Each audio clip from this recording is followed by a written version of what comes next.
Per arrivare alla spiaggia di Cumpoltittu bisogna prendere la litoranea Alghero Bosa, perciò se come noi partite da Bosa, superate Canemalu, alla vostra sinistra a un certo punto troverete un piccolo parcheggio asfaltato con anche il cartello Cumpoltittu, vi parcheggiate e sempre rivolti verso il mare, quindi verso il cartello, alla vostra destra troverete un piccolo accesso, purtroppo non sempre pulitissimo e tenuto bene, comunque scendete lungo quel sentiero.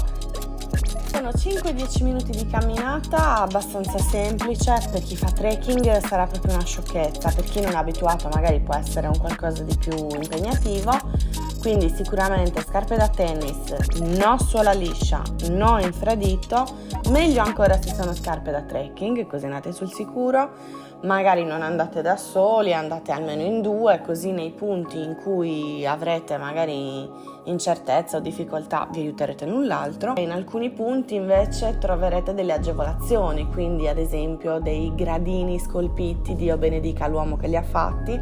Poi ripeto, sono solo 5-10 minuti, perciò una volta che arriverete alla spiaggia e vedrete lo spettacolo che avrete di fronte, sarete sicuramente ripagati della fatica. Una volta arrivati in spiaggia, se avete le scarpette da scoglio, potete alla vostra sinistra, tra virgolette, arrampicarvi nella parete che troverete facendo la curva a sinistra, poi avrete una parete alta che vi permetterà insomma di vedere il paesaggio anche da un'altra prospettiva.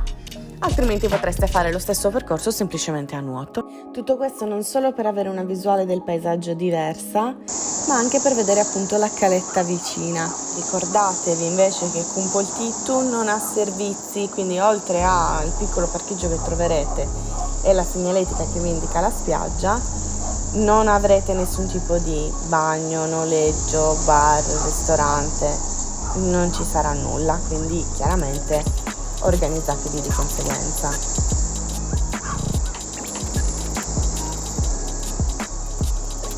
Sono molto graditi ovviamente iscrizioni, like e commenti.